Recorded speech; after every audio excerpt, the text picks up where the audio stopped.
Alors je suis au milieu d'une pinède, je vous montre. Voilà, une jolie pinède du sud de la France.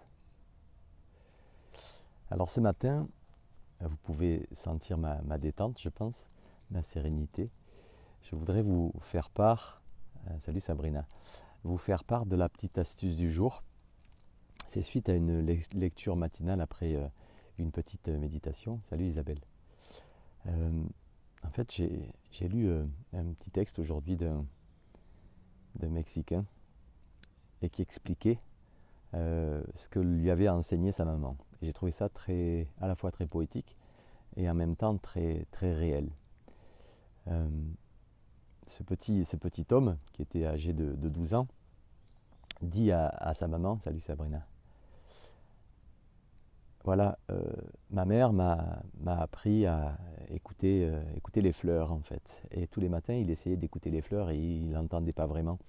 Et au moment où sa mère lui dit ça, il était dans la nature et il dit tiens, regarde, écoute les fleurs. Et là, le gamin, très, très pragmatique, lui dit mais en fait, je comprends pas, c'est des feuilles en fait. Tu me parles de fleurs, mais c'est des feuilles. Et elle lui dit ben justement, écoute les fleurs au travers des feuilles. Et j'ai trouvé ça plutôt sympa. Et donc il a mis sa tête dans les feuilles et a essayé d'écouter les fleurs. A priori, il n'entendait rien si ce n'est des bruissements de feuilles. Et malgré ça, il s'est retourné vers sa mère et il lui a raconté ce que les fleurs étaient en train de lui dire au travers des feuilles pour faire plaisir à sa mère. Et en fait, je vous dis ça parce que le matin, moi, très tôt, je médite et je me rends compte depuis de nombreuses années que plus on est centré sur une concentration dans la nature, plus on est dans une perception forte, c'est-à-dire on augmente ses sens en fait. Et j'aurais tendance à vous dire ça. Je vous invite à... Alors c'est vrai que dans la nature c'est plus facile, parce que tout s'y prête. Alors on peut être dans la nature, une fois j'ai amené un ami dans la nature qui vivait dans une mégalopole et il me dit, ben, moi tu vois la nature, j'y suis, je m'assois, mais il ne se passe rien, j'observe, c'est beau, c'est vrai, mais voilà, je ne me sens pas attiré par quoi que ce soit. Et ce que je comprends, parce qu'on a plusieurs lectures. Et lorsqu'on est dans la nature et qu'on se centre sur soi, dans une dimension, dans une notion un peu méditative, et quelque chose de tout simple, on est centré sur soi, on écoute ce que dit son corps, et tout en observant ce qui se passe autour de nous. Et quand on observe ce qui se passe autour de nous, on développe son acuité visuelle, l'ouïe, pareil, tout s'amplifie. L'odorat, le toucher, tout devient beaucoup plus présent. Salut Carole.